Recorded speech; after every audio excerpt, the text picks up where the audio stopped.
Join me, Darren Grimes, for Real Britain every Saturday and Sunday from 2 p.m. A news hour that comes with a trigger warning. Scorching hot opinion with prominent guests saying the unsayable and a little bit of weekend fun thrown in. Unlike other broadcasters, I won't be forgetting what the B in our name stands for. So howie in for Real Britain Saturday and Sunday from 2 p.m.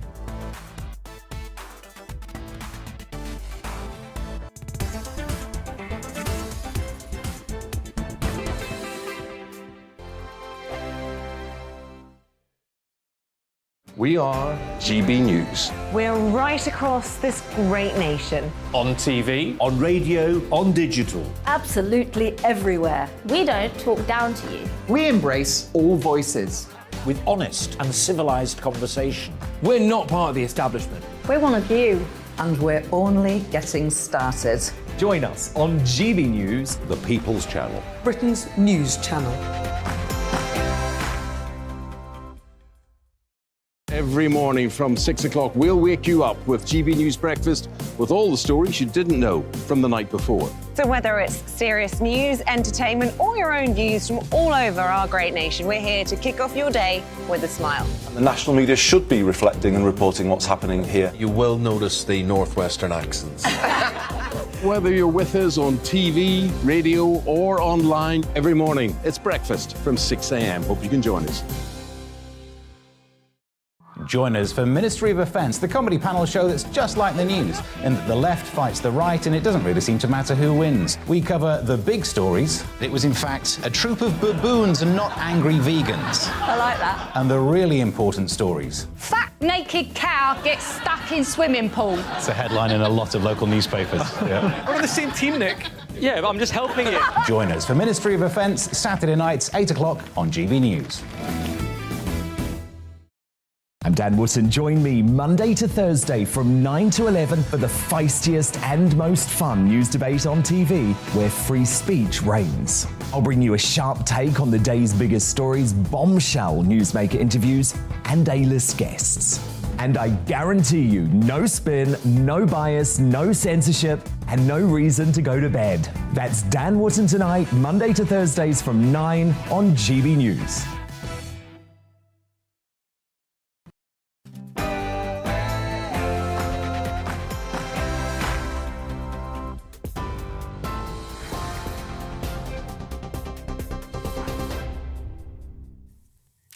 Hello there, you're watching GB News and I have the latest news headlines for you. World leaders at the G7 summit outlining plans to support the cost of living with a range of global infrastructure projects. Speaking at the event in Germany, US President Joe Biden also said the group needed to continue to take a united stance against what he called Russia's barbaric invasion of Ukraine. He says Western allies will also fund nearly £500 billion spread out over the next 5 years. Collectively, we aim to mobilize nearly $600 billion from the G7 by 2027. These strategic investments are areas of critical to sustainable development and to our shared global stability. Well, as the G7 leaders have been gathering in Germany, Russia has been launching a series of deadly missile strikes in the Ukrainian capital for the first time in weeks. A number of people were trapped underneath fallen rubble and pulled to safety after Moscow forces hit homes and a kindergarten near the capital, Kyiv. The attacks have left at least one person dead and 6 others injured. The city's mayor, Vitaly Klitschko, says medics are still looking for survivors. The building has been destroyed and we understand that there are people under rubble. They are alive. The rescuers are trying to get them out. There is a lot of smoke, and we are doing our best to rescue them as soon as possible. Here, the Prime Minister says his golden rule is to focus on what we're doing. As suggested, he's planning to be in office for 2 more terms. Boris Johnson's comments came after the Conservatives lost 2 by-elections last week. Speaking at the G7 summit in Germany earlier on, he said he's not had time to reflect on his regrets while in office, but says the government's achievements have been remarkable so far. And we often get criticised in politics and in government around looking at the next election, the next week, the next few years at most. Having somebody who's looking at that long-term benefit, long-term development of our country, I think is a good thing. And the enthusiasm and the drive and the energy that the Prime Minister's got for that and the determination around that, I think is a really positive thing. But Professor of International Politics at the University of Birmingham, Scott Lucas, told GB News he doesn't expect Mr Johnson to survive until the end of this year. Is in trouble over the economy. He's in trouble over his own statements with Partygate. When he's lost the confidence of almost 80% of his backbenchers of his own party, it's really not enough to say, just like Margaret Thatcher said in 1987, I'll go on and on and on. Remember, Margaret Thatcher said that in 87. By 1990, she's out. I think Boris Johnson, having said, I'll be here till the 2030s, could well find himself out by the end of this year. Families impacted by the COVID-19 pandemic may take legal action against the government over delays to starting the coronavirus public inquiry. The COVID-19 Bereaved Families for Justice group say the 6-month delay in appointing a chair and setting up a date goes beyond the reasonable time allowed by law. The Prime Minister previously said they agreed to do it in spring this year, but he hasn't yet set a date for it. And drivers who cause death on the roads in England could spend their life behind bars under new rules coming into force this week. Reforms to the Crime and Sentencing Act will allow judges to hand down life sentences to dangerous drivers who kill and careless drivers who kill whilst under the influence of drink or drugs. The current maximum penalty is 14 years. You're up to date on TV, online and on your radio via DAB+. You are tuned to GB News. We'll have more news at the top of the hour.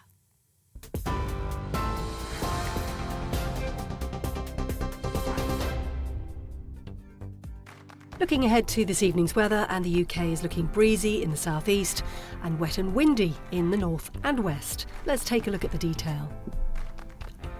In southwest England, there will be some showers for northern and western parts. Further east, it will be drier and sunnier, but a little blustery. In southeast England, there'll be plenty of sunshine this evening. It'll also be quite dry with some high cloud. Western parts of Wales, very windy, especially around coastal areas, with showers continuing as well. Further east, it will be drier. The West Midlands looking mostly fine throughout the evening, but it will be breezy and there could be 1 or 2 showers here and there. The weather should be fine and quite warm for the northeast of England. A few showers possible, but it will be dry for most, especially near coastlines. Plenty of showers across Scotland, the heaviest in the west. Parts of the east staying mostly dry. It will also be quite windy too. And a similar picture for Northern Ireland. Plenty of showers as we head through the evening with some blustery winds. So showers continuing to spread from the north and west overnight. Southeastern parts will remain fine.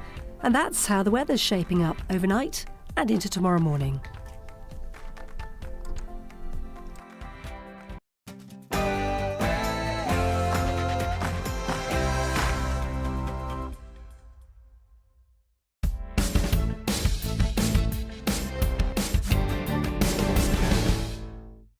Good morning. You're watching and listening to GB News, and this is The Political Correction.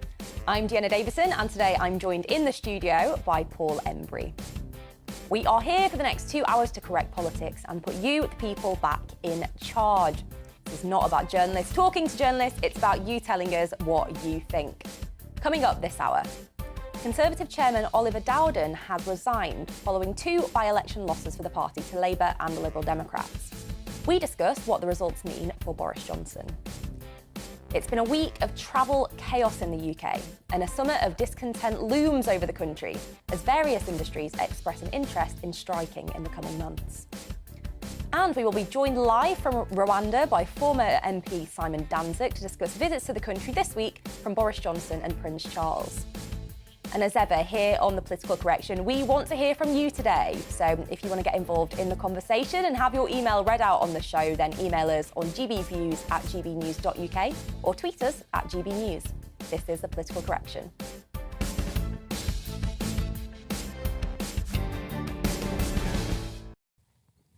Prime Minister Boris Johnson has said he will keep fighting after the Lib Dems overturned a huge majority in Tiverton and Honiton, and Labour retook the seat of Wakefield in 2 by-election losses. Following the results, Conservative chairman Oliver Dowden resigned from his post, saying Tory supporters were distressed and disappointed. Paul, I guess my first question, these results kind of weren't a surprise, were they? No, and the Westminster bubble gets very obsessed, Deanna, about by-elections, but in terms of the national picture, I don't think they often have much of a impact on what's going on nationally, certainly not in the long term. I think at best by-elections give you a bit of a snapshot as to the health of the parties in the moment. But we've seen by-elections in the past where people have claimed that the outcome means there's going to be some dramatic shift in British politics, that the next general election is all but now decided. And these things never really bear out in truth. And what we've seen is the Lib Dems taking Tiverton and Honiton and claiming, as they always do, that this is a breakthrough for British politics. This is the end of the two-party system. I remember in the 1990s when the Lib Dems were masters at winning by-elections and often failed to hold on to those seats in the ensuing general election. I don't think that this is a breakthrough in the sense for the Lib Dems. It was a good result for Labour, but it wasn't, I don't think, a sensational result for Labour. If Labour is serious about forming the next government, then it should be really looking to win by-elections by bigger margins than it won the Wakefield one by. I think the swing of 12% to Labour would not, if we are going to, correlate between by-elections and general elections, then that swing wouldn't be good enough to see Labour over the line, in my view. They would need to be winning by much more in places like Wakefield. I mean, I remember in the 1990s, for example, when Tony Blair was leader of the opposition before he became Prime Minister, Labour was sweeping all before them. I mean, in by-elections, Labour was winning substantially. The swing was significant. And in terms of Wakefield, it's good, but it's nowhere good as it needs to be in order to give you any kind of belief that Labour are going to win the next election. But by and large, Deanna, no, I don't think that this is going to have a massive impact. I think by-elections rarely do. Yeah, and I think it's one of the interesting things, there is always this sort of extrapolation and analysis done, and I know straight away there was an article in the Northern Echo, my local paper, saying, if this swing was repeated across the North East, here's all the people that would lose their seats, me included, apparently, for anyone wondering. But actually, by-elections are so different, aren't they? Because they draw much more immediate attention. Usually different types of candidates are selected for by-elections. There's much more focus on local candidates. There's much more resource pumped in. There's manpower from all over the country sort of targeted and concentrated in one small area. So I think that always does skew the results. And as we've seen throughout history, usually skews the results against the incumbent government as well, doesn't it? They're great opportunities for protest votes. Yeah. That's the truth of it. You can give the government a good kick in a by-election. All of a sudden, the national focus is on you, your constituency. All of the media pile into your constituency, and you get the opportunity as a constituent in a by-election to send a message to your political masters about what you're happy with, about what you're not happy with. So they're great opportunities to make a point, they're great opportunities to make a protest, but often people will vote in a way in a by-election that they wouldn't necessarily vote in a general election. I mean, the truth is that millions of people over the last 20 years or so, 30 years have voted Lib Dems in by-elections, but then when it comes to general elections, simply wouldn't do it because they revert to type and they go back often to the Conservatives, sometimes to Labour. So yes, beyond actually, making that point, beyond actually being largely a protest vote, I don't see them as having a huge impact on the national picture. The Lib Dems are a very kind of locally based party anyway. They're street fighters. They are very good campaigners. They are, and they're pretty dirty campaigners actually locally. So they're good at that local campaigning. So it wasn't really, I don't think, any great surprise that they won Tiverton and Honiton. Perhaps the majority came as a bit of a shock to you guys in the Conservative Party, but the result itself, I don't think, was a surprise. The result in Wakefield, I don't think was a surprise. But as I say, in terms of the general election, I don't think it means much. I want to go back to a thing you said there, which is people in by-elections sometimes voting differently from their usual voting habits.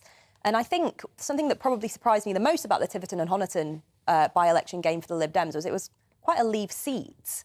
And so I'm wondering now, is Brexit that same dividing line that it has seemed to have been for the past, 5-6 years since the referendum, because you wouldn't think, would you, that in a Leave-facing seat where, if Brexit was a huge dividing line still, that the Lib Dems of all people would, have such a huge 30% swing? I think there is a Brexit legacy still, and I think we saw that in the council elections recently in terms of some of the red wall seats where Labour didn't make anything like the inroads it ought to have done. So that legacy is still there. But I think in many respects it's being overshadowed, particularly at the moment, by the cost of living crisis. Yeah. I think that there is a lot of unease and disquiet and anger, frankly, out there amongst the electorate that the economy is not working for me. My bills are going through the roof. I might struggle to pay the mortgage. My kids can't get on the housing ladder. Public services don't seem to be working as efficiently as they ought to do. Anger about Partygate and some of the obvious hypocrisy that was going on there. It's not unusual for governments mid-term, particularly when they've been in power for, as this government has effectively now for 12 years or whatever, to be up against it when it comes to by-elections. So I think the Brexit legacy is still there, but I think other factors are probably now kind of pushing that to the margins a little bit. I think the problem for the Tories, to a certain degree, is they want to hold on to their southern seats, if you like, the typical Conservative, true blue Shire seats, which are synonymous with Conservative election victories over the years. And they want to continue appealing to those people in those seats. However, they've got to balance that with the fact that they've got this new constituent in the red wall, this new demographic, which voted for them in large numbers, as you know, at the 2019 general election. And I think to a certain degree, the demands of those two demographics are quite different. The ones in the southern seats a bit more fiscally conservative. The ones in the red wall seats much more in favour of intervention, want funding for regeneration, want the government to intervene on their side in terms of building housing, giving them decent jobs and so on. That, I think, is a balancing act for the Conservative Party, but I'm glad that you've got that problem and not me.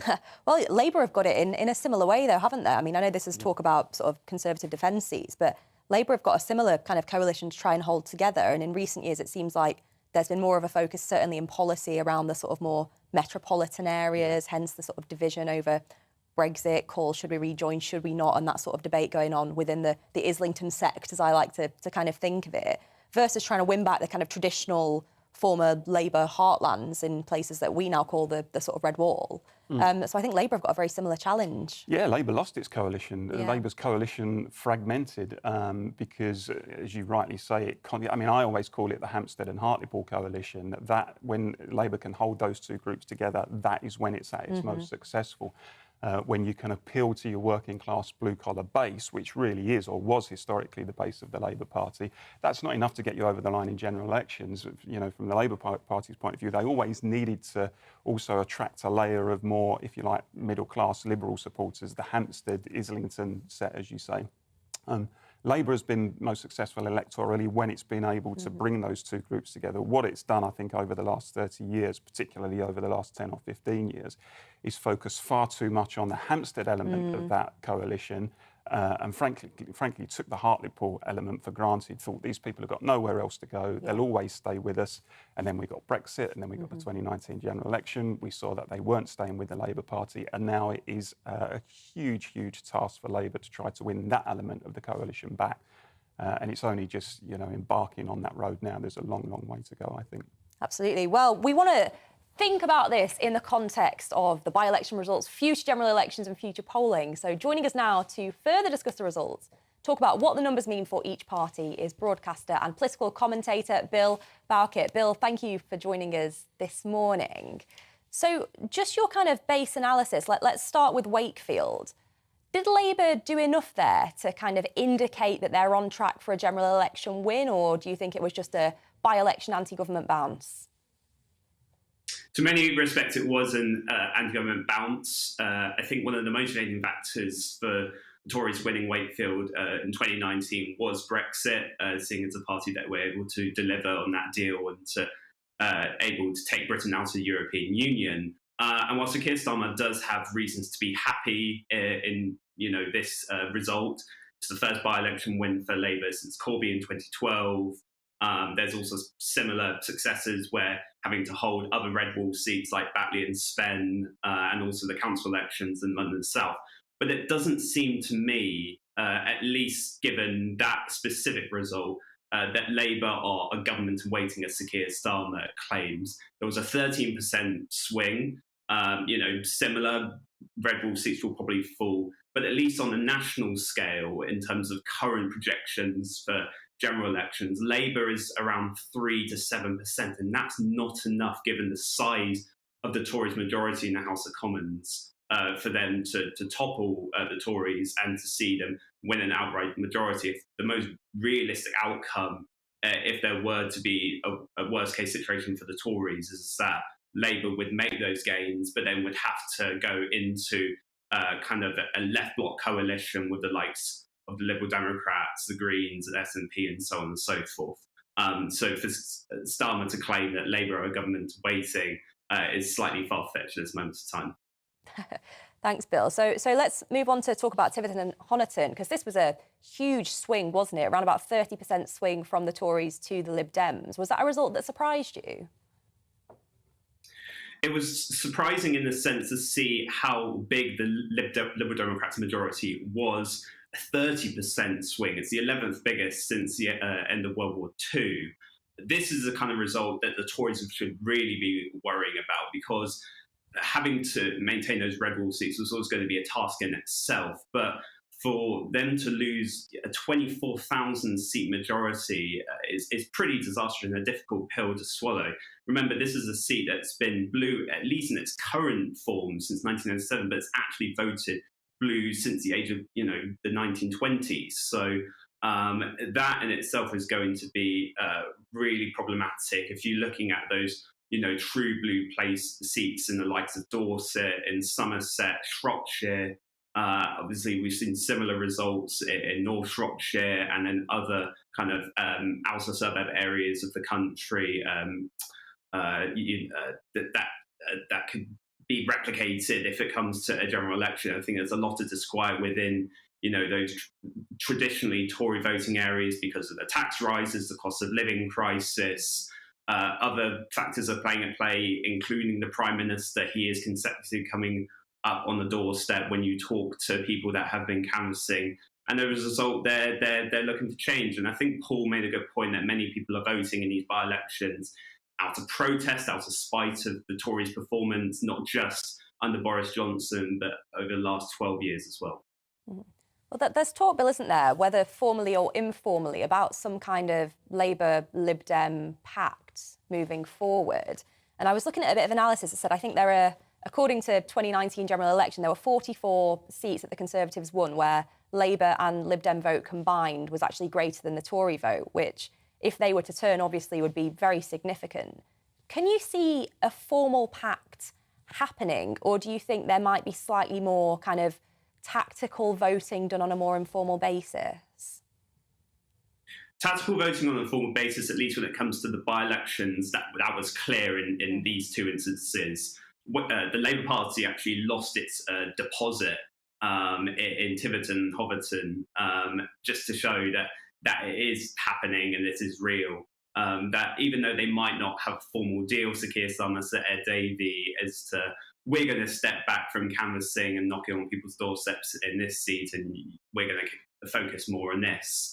But sure, I think if you look at the left bloc as to the current vote shares, that's Labour, the Liberal Democrats, the Greens, the SNP, it's about 60%, which it should be a worry for the Conservative Party.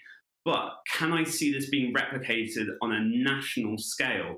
I'm not so sure. We haven't really seen it in practice. The only one that I can kind of think about about a pact was the anti-Brexit pact that was made between the Liberal Democrats, the Greens, and Plaid Cymru during the 2019 general election. But it didn't materialise. It didn't work at all when the Tories ended up getting an 80-seat majority, the biggest since Thatcher. So if they were to make an actual formal pact in itself, that should cause worry. But remember, people vote differently when it comes to by-elections as compared to national elections.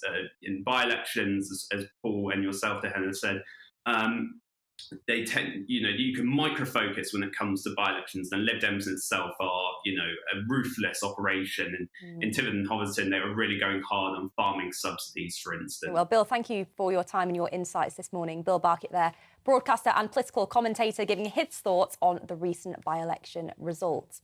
But stay with us, because coming up after the break, we are talking about the so-called summer of discontent, with more strikes looming over the coming months. But as always, we want to hear from you today. So if you want to get involved in the conversation and have your message read out on the show today, then email us on gbviews@gbnews.uk or tweet us @gbnews. See you in a mo.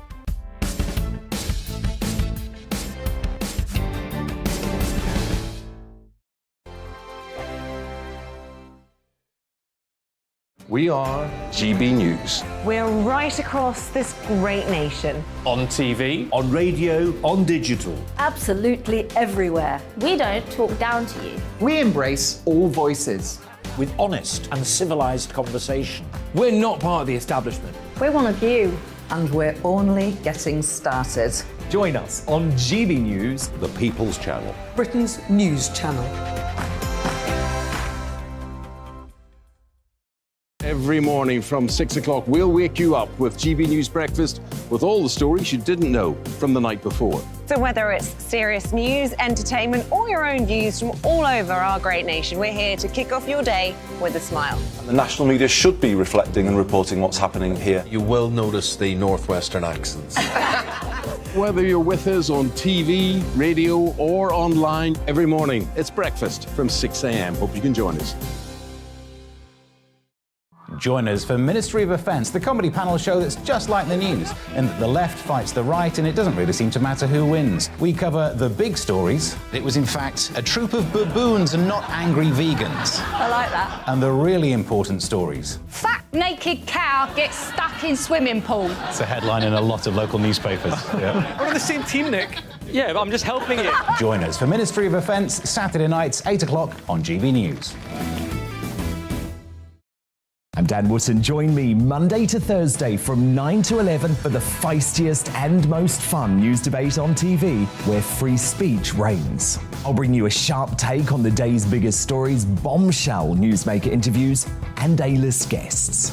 And I guarantee you, no spin, no bias, no censorship, and no reason to go to bed. That's Dan Wootton tonight, Monday to Thursdays from 9 on GB News.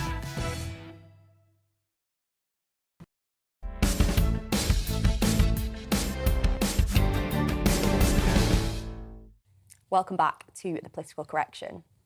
It's been a week of travel chaos across the UK, with rail strikes bringing the country to a halt, and RMT General Secretary Mick Lynch warning that industrial action could escalate unless a settlement is reached. It comes as workers for British Airways at Heathrow Airport have voted to strike during the summer holidays, meaning that more than 700 BA check-in and ground handling staff could walk out at the height of the summer season. So it looks like we really could be in for a summer of discontent. But Paul, it's not just Heathrow, it's not just the RMT. We're seeing potential action from teachers, potential action from NHS workers, potential action even from barristers and lawyers as well. I guess my question is, many of these sort of disagreements are around pay and around sort of fair pay increases. But at a point when the country is still attempting to recover from COVID, at a point when the economy is kind of on tenterhooks, at a point where inflation is sky high, is now really the right time to be asking for kind of absolute pocket-busting pay increases, particularly when a lot of people in the private sector, because of the state of the economy, because of the unique circumstances we're in, are not able to access the same? That's the point, Deanna. I don't think people are asking for inflation-busting pay increases. I mean, even the RMT is asking for an increase which is below inflation. I believe there are some that have been asking for 5% above inflation, though. But I think the general point is that inflation, as it is at the moment, has not been driven by demand for higher wages. What we're seeing is inflation as a result of the economy opening up after the pandemic and some of the supply chain issues there, as a result of the Ukrainian war and some of the issues around the energy crisis. And that is largely what's driving the inflation at the moment. So we're not seeing what's called a wage price spiral. If anything, we're seeing the reverse. We're seeing prices go up and workers, understandably, thinking, well, you know, I'm now struggling. I'm struggling to make ends meet. I'm struggling to pay the mortgage. I may struggle to put food on the table.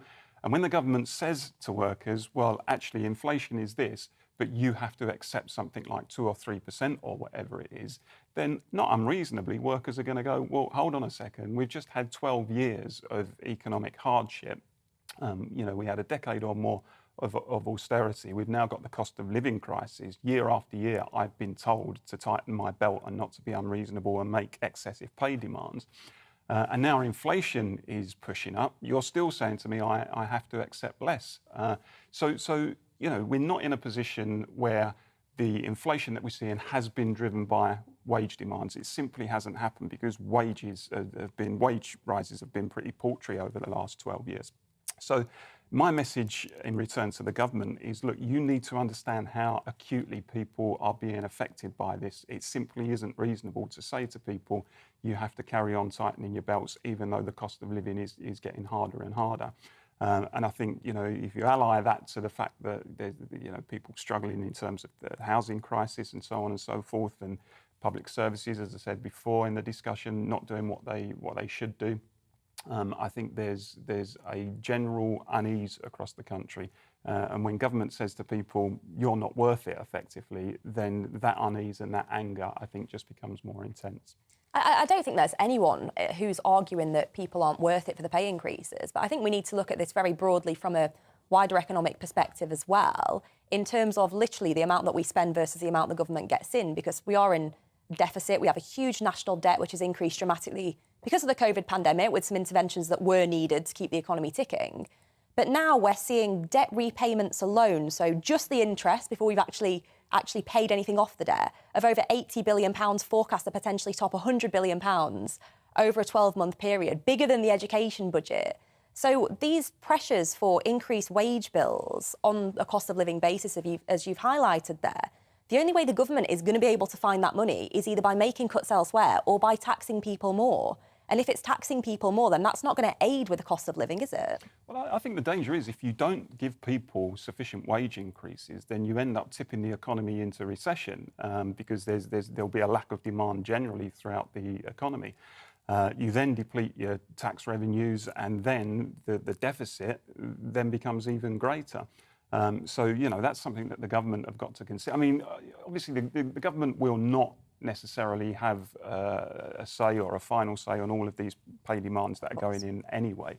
I mean, the government will pull the strings, like we're seeing it's doing to a certain degree in the rail industry, but you know, some of the pay demands will unquestionably be outside of the government's remit. But you know, a successful economy is one where wages are reasonable. You will not have a successful economy if you deplete wages. You then, as I say, suck activity out of the economy, you deplete your tax revenues, you tip yourself into recession, and then you're into that downward spiral where the problems become even greater. So I would, you know, caution the government, think about things like that. And just from the, you know, the simple principle of the point that you can't expect millions of workers to go on seeing a crash in their living standards, seeing a fall in real wages, with all of the impact that has on their quality of living and so on.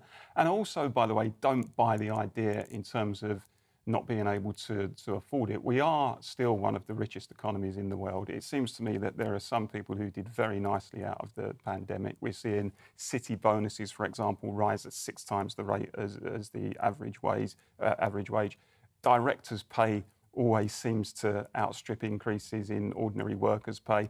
I don't see the government ever saying, well, city bonuses should be reduced and directors' pay should be reduced. Neither do I see them, by the way, saying to some of the energy companies, the oil and the gas companies, which are responsible for the price increases, saying to these companies, actually, you should restrain your prices. It seems to me that the burden is always put on workers. You should restrain your pay demands. Well, how about some of the rich companies restraining their prices? Well, let's talk about the burden being put on workers, because I think often the term workers is used largely about those who are actually involved in the industrial dispute. But what about everyone else? What about people who have worked their absolute socks off to support their family, potentially in the private sector, in you know, relatively modest paid jobs, have saved up for a trip, for a nice holiday, are going to see that potentially absolutely ruined by strikes, either the rail strikes to get them to the airport or strikes by the baggage handlers. People need something to look forward to. And I think one of the things that concerns me with regards to this sort of tidal wave of strikes is it kind of feels like once one union goes, the others are like, come on, we'll have our go. I mean, the truth is, and I say this as someone who's been on strike many times, there is never a good time to strike. And if you work in an industry where by withdrawing your labour, it will have an impact on customers' personal lives, then of course I understand completely. I mean, I've been on strike in the fire service, and there's no greater impact in terms of the impacts on the public than doing something like that in an emergency service. So I do understand acutely what it means to go on strike. But as I say, there's never a good time to strike. Whatever time a trade union will go on strike, people will always say, this is causing disruption, this is affecting people's personal lives, and so on. Well, the very nature of strike action is that it is disruptive. I mean, by definition, taking strike action is disruptive. If it wasn't, then there would be no point in taking that strike action. But what I would say also is I think it's the easy way and sometimes the lazy way just for people to focus on the people who are taking the strike action and to say, well, you're withdrawing your labour, so it must all be your fault. What's going on in terms of the impact on people's holidays and so on must be down to you. Actually, I think we need to look a bit more broadly and say, well, hold on, have these people got a reasonable case? What have we been asking of them over the last decade? And should we be attributing some of the blame for the strike to the bosses? And I don't think we do that enough. Mm-hmm. Well, send us your thoughts. Have you been impacted by the rail strikes? Are you feeling like you're going to be impacted by any future strikes, be it from Heathrow, from the Postal Service or elsewhere? Send us your thoughts on gbviews@gbnews.uk or tweet us at gbnews. Now, all eyes have been on Rwanda this week as both Boris Johnson and Prince Charles headed to the East African country for the Commonwealth Heads of Government meeting in Kigali. It comes after the Prince of Wales reportedly said the government plan to fly asylum seekers from the UK to Rwanda was appalling. Well, joining us now live from Rwanda is former Labour MP and author Simon Danzig. Simon, what are you doing over there in Rwanda? Well, I've been attending, as you mentioned, CHOGM, which is the Commonwealth Heads of Government Meeting Business Forum, which runs alongside CHOGM itself. So I've been looking at business opportunities and generally making connections over here, and I'm finally getting a bit of leisure time as well. So it's nice to be in Rwanda again. And give us an overview, Simon. What is Rwanda like as a country? Because we've been hearing a lot about it. I think a lot of people here in the UK aren't that familiar with Rwanda, but we've seen people up in arms about the thought of sending asylum seekers there. Give us an overview. Yeah, I think that's a really interesting question because this is my second visit to Rwanda, and I've been learning a lot about its history and what's happened here and learning more about what it's like currently. And there is no doubt about it, it's a very progressive, smart country. And so I get very disturbed by people, particularly on the left in British politics, denigrating the country, talking it down for political purposes within the UK. And so it's a country you would want to visit. That's the reality of it, I think. Looks so we may have lost Simon there, unfortunately. Never mind. Well, we heard him there talking about his time in Rwanda, talking about the country as a whole. And of course, you know, we've discussed on this show quite heavily the asylum plan. So once again, send us your views on that. But stay with us, because coming up after the break, we'll be looking at politics over in the United States and the controversial decision to overturn Roe versus Wade.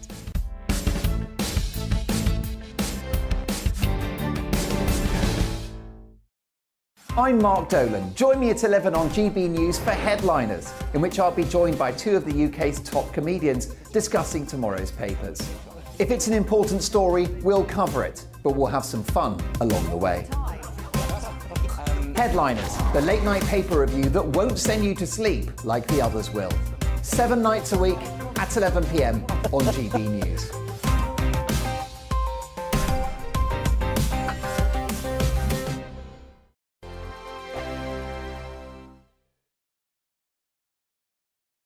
We are GB News. We're right across this great nation. On TV, on radio, on digital. Absolutely everywhere. We don't talk down to you. We embrace all voices. With honest and civilised conversation. We're not part of the establishment. We're one of you. And we're only getting started. Join us on GB News, The People's Channel. Britain's news channel. Every morning from 6 o'clock, we'll wake you up with GB News Breakfast with all the stories you didn't know from the night before. So whether it's serious news, entertainment, or your own views from all over our great nation, we're here to kick off your day with a smile. And the national media should be reflecting and reporting what's happening here. You will notice the northwestern accents. Whether you're with us on TV, radio, or online, every morning, it's breakfast from 6 a.m. Hope you can join us. Join us for Ministry of Offence, the comedy panel show that's just like the news, in that the left fights the right and it doesn't really seem to matter who wins. We cover the big stories. It was in fact a troop of baboons and not angry vegans. I like that. And the really important stories. Fat naked cow gets stuck in swimming pool. It's a headline in a lot of local newspapers. Yeah. We're on the same team, Nick. Yeah, but I'm just helping you. Join us for Ministry of Offence, Saturday nights, 8 o'clock on GB News.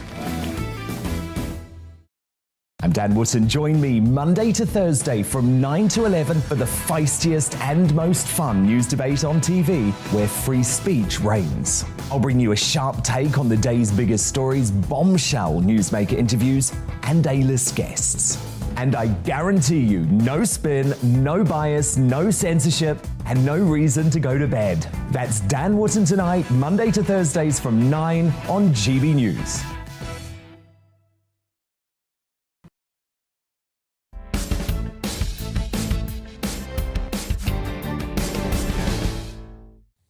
Welcome back to the Political Correction. Now, research carried out for the Dogs Trust has shown that more than a third of dog owners in the UK think the cost of living crisis is making it more difficult to give their dogs all they need.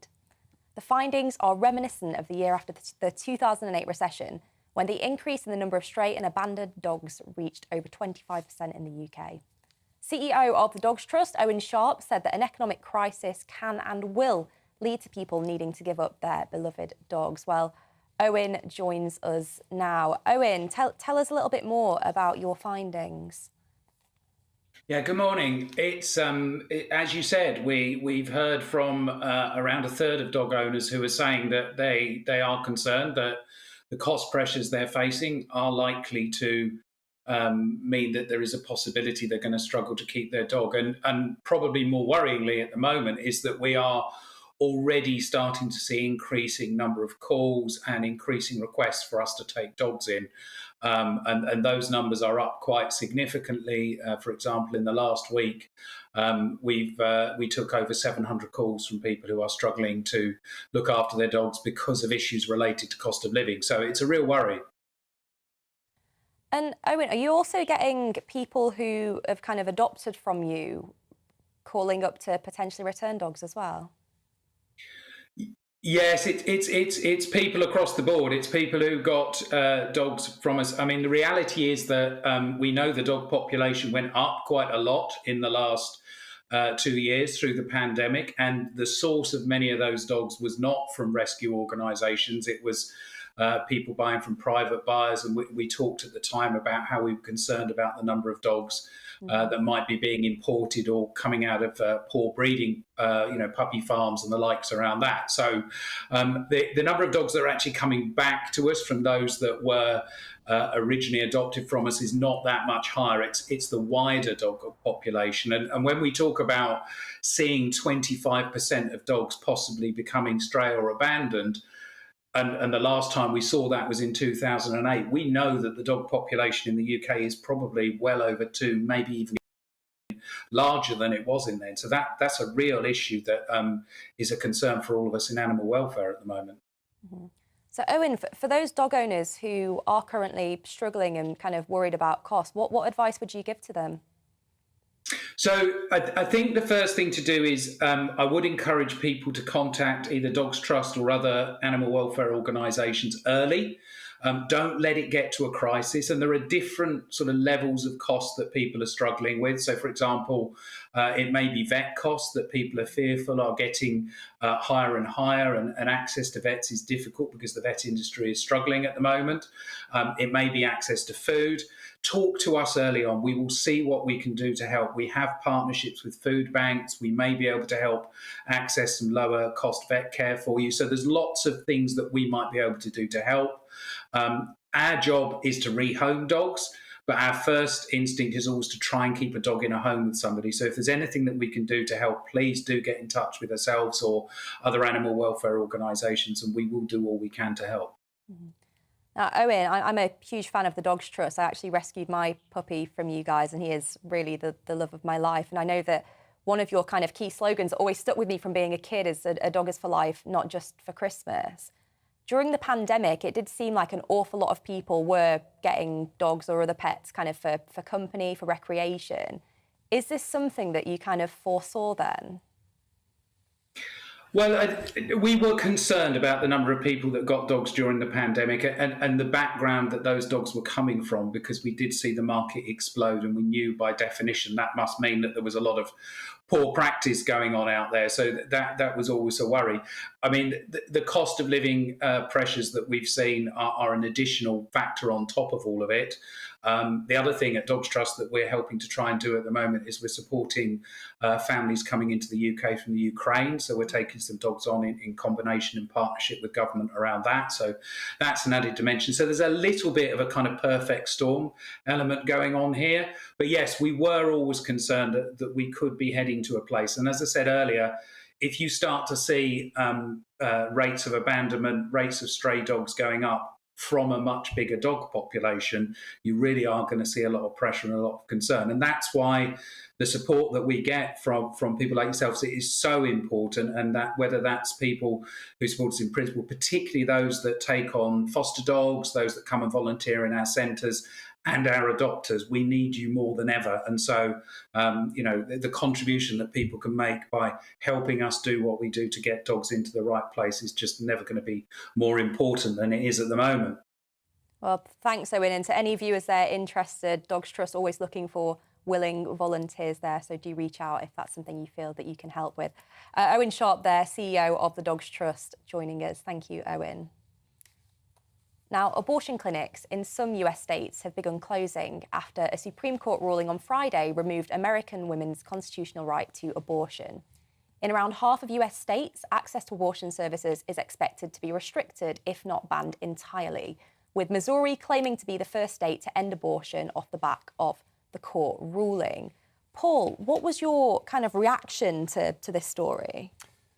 It was controversial, clearly, but my understanding, Deanna, is that although the constitutional right has been removed, it doesn't, of course, mean that women in the US won't be able to get an abortion. It effectively means that it will be for the states to determine, which actually strikes me as probably something quite similar to a situation we have in the UK, where there isn't a constitutional right to an abortion. It's effectively a law that is decided by politicians in Parliament. I think the fact that there are a number of states which have got trigger laws in place to immediately ban it obviously has angered and raised concerns among lots of women who think it will, throughout large parts of America at least, be banned, and that women won't have access to those facilities. I find the debate really difficult, actually. It is a really complex, nuanced, difficult debate, and I don't particularly like the way that all of the angels are presented on being as one, on one side, and all of the devils are presented as being on the other side, by both sides in the debate, actually. You know, the idea that pro-lifers are people who deliberately want to go out of their way to make life difficult for women, or to impart pain and misery on women, I just don't accept. Equally, the idea that people who favour abortion rights are murderers, as some people call them, of course they're not. And I don't particularly like the tone of the debate. But there are experts greater than I who can talk about the constitutional issue. But I don't think actually, in theory, a lot has changed. In practice, it might change. Well, certainly, I think, as you say, a very heated debate, much more so in America than we see in our country. And we have seen protests, not just in the US, but around the world, which were sparked when the news broke. And celebrities were quick to voice their opinions on this contentious issue, including various performers at Glastonbury Festival this weekend, such as American singer-songwriter Billie Eilish, who blasted the ruling as she became the festival's youngest ever headline act. Well, yesterday, the deputy editor of The Spectator, Freddie Gray, penned an article titled "The Problem with Billie Eilish's Roe versus Wade Intervention." Well, we're delighted to say that Freddie joins us now in the studio to discuss that article. And I've got the article here, Freddie. Yeah. I had a read over it. Just give us kind of the overview of what you're arguing in there. Well, it was possibly a slightly mean-spirited piece, and I don't want to be too hard on Billie Eilish. She is 20 years old. But what I find frustrating about this debate, which, as Paul says, is a very difficult, complicated debate, is that it becomes a sort of chance for people to virtue signal. It's an overused word, but it is a virtue signal, to say that old white men, you know, in America have taken away rights from women. And it's just not that simple. I mean, in fact, in a way, the opposite is true in what's just happened. The court has just ruled that it's not down to the court to decide on abortion. It's down to the elected representatives. So the debate has changed.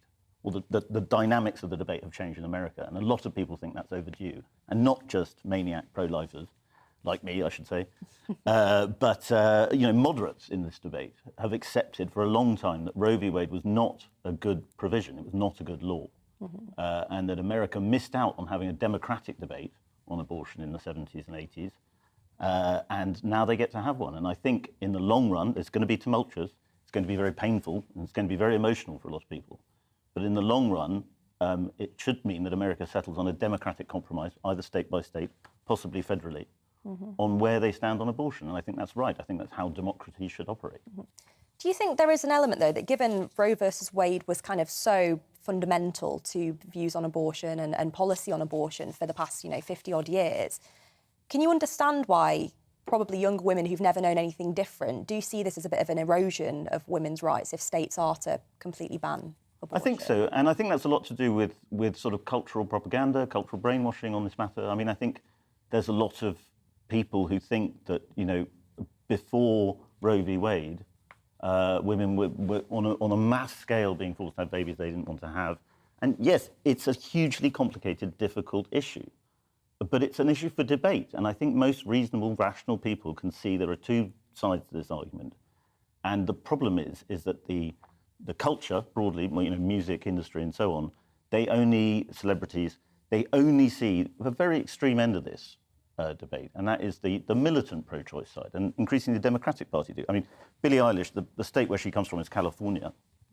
As a result of this ruling, it's likely that California will become more in favour of abortion, and that in fact, actually, up to birth it'll be easier for women to access abortion up to birth. So it's a complicated issue, and it's about how people feel and how people vote about how they feel and who they elect.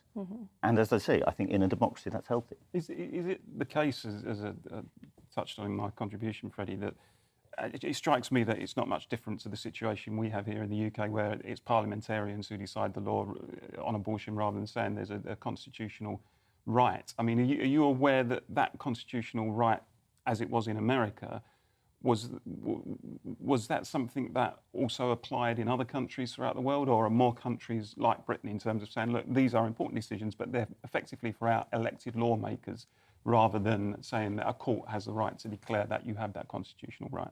No, in most democracies, Britain or France, say it's achieved through the legislature. So America is coming into line with... America is yes, America, and that's why, you might say that's why abortion has been so particularly contentious in America, is that the pro-life side, if you like, feel they were robbed of the debate in the 70s and 80s. And there was never a chance to settle on a compromise. And actually, that's why you see Roe v. Wade effectively allowing abortion in the second and third trimester, which doesn't have popular support in America. And you don't have that in Europe. I mean, France, I saw Emmanuel Macron gesturing on Twitter about how awful it was, what was happening in America. But of course, in France, abortion is 15 weeks. 14 weeks, sorry, just raised from 12 to 14. And the law which this particular ruling overtakes, the Dobbs law, is 15 weeks in Mississippi. So Mississippi is now becoming slightly more pro-abortion than France. And yet Macron thinks this is a chance to grandstand against America. So what I'm curious about, Freddie, is how this is going to play out in the polls, actually. Obviously, big midterm elections coming up. Joe Biden saying this could be a pivotal issue in those midterms. But looking at the actual polling on abortion in America, I mean, it varies depending on the pollsters. But the most recent one I saw was that I think it's 55% of Americans would consider themselves pro-choice and 39% pro-life. How do you think this is going to sort of pan out if this does become a sort of pivotal election issue? Well, I think, taking all the morality out of it, I think the politics is fascinating. I think the Democrats are, well, they're sort of professing to be lamenting in public. They're secretly quite thrilled. They think this is a real winner for them. And with the midterms coming up, everybody widely expects Democrats to take a real thrashing in the midterms. They think this is a sort of pivotal issue that can turn the national conversation in their favour. And I think in a lot of states, they might be right. However, they could also be overreading it. Because the fact is, if there are these sort of days of rage, mass protests, smashing up of abortion clinics, death threats on Supreme Justices, that's not where Middle America stands on this issue. So, and because the Democrats find, similar to the Black Lives Matter riots, they find they don't feel able to condemn violence when they think violence is righteous, then they might find themselves losing on this issue more than they're winning. And another dynamic to consider is Texas, which is a very important state, and Florida. Too, they have huge Hispanic communities, and polling among Hispanic communities is much more pro-life. That suggests they are much more pro-life than other ethnic groups. And I just want to come back to this point about Billie Eilish. Billie was not the only one who was no, they all did it. Condemning the decision. We saw Phoebe Bridgers. I think we saw Billie Joe Armstrong at the Green Day gig, not at Glastonbury, and lots more kind of voicing their concerns on social media. It's not really a new thing, though, is it? Kind of celebrities getting involved in politics. I think the example I always remember was the Dixie Chicks, kind of famously coming out against George Bush because of the Iraq War way back when, and effectively getting cancelled for it amongst a lot of their sort of country music fans. Yes, well, I was with the Dixie Chicks there. I mean, it's always happened, and I think what I find sort of has changed a little bit is that it used to be about issues about which, you know, a majority of people would agree, like, you know, there would be earthquakes or apartheid and issues like that, like clearly morally driven issues. And now there's this sort of willful blindness to the complexities of something like abortion. And I also think it's rather odd, frankly, that, you know, Volodymyr Zelensky does a moonbeam TV appearance to a crowd at Glastonbury. Is this really the place where we should be doing that? I'm not sure it is. I mean, I'm not saying that in an anti-Ukraine way. I just think it's odd that this is what we do now at music festivals. Is the whole issue of abortion in America, is it a microcosm of what's going on in America generally, politically and culturally, Freddie, over the last 10 or 20 years, where tribalism is effectively sweeping all before it, and on contentious issues there isn't that room for nuance and moderation because people say, well, I'm in that tribe or that tribe, so this is where I'm going on this issue. Has that happened to abortion as well? Very much so. But in a way, you could say that with gun rights as well and with abortion, these are old school culture wars issues. Yeah. They're not new school. And in a way, there is more kind of in the mass, there's more room for consensus on these issues than there are on something like critical race theory. And so it's interesting that this week, you know, you've had a major law being passed on gun control in America and this major Supreme Court ruling. That the 1970s culture war issues are now coming into the debate. And where do liberals, where do people in the middle go on that issue? Well, I'm sure we'll see when it comes to the midterms anyway, coming up in November. Well, Freddie, thank you so much. Great pleasure. For your time this morning. Well, that is it for the first hour here on The Political Correction. But please keep your views coming in. Email us on gbviews@gbnews.uk.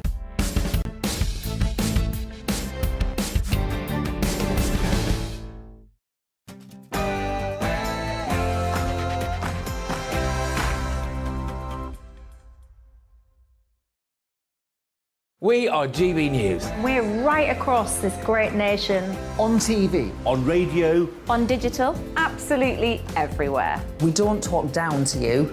We embrace all voices with honest and civilised conversation. We are not part of the establishment. We're one of you. And we're only getting started.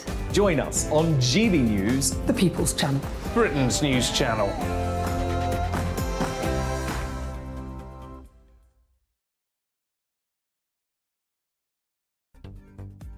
Looking ahead to this evening's weather, and the UK is looking breezy in the southeast and wet and windy in the north and west. Let's take a look at the detail. In southwest England, there will be some showers for northern and western parts. Further east, it will be drier and sunnier, but a little blustery. In southeast England, there'll be plenty of sunshine this evening. It'll also be quite dry with some high cloud. Western parts of Wales, very windy, especially around coastal areas, with showers continuing as well. Further east, it will be drier.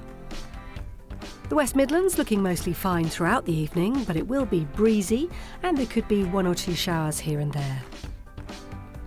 The weather should be fine and quite warm for the northeast of England. A few showers possible, but it will be dry for most, especially near coastlines. Plenty of showers across Scotland, the heaviest in the west. Parts of the east staying mostly dry. It will also be quite windy too. And a similar picture for Northern Ireland. Plenty of showers as we head through the evening with some blustery winds. So showers continuing to spread from the north and west overnight. Southeastern parts will remain fine. And that's how the weather's shaping up overnight and into tomorrow morning.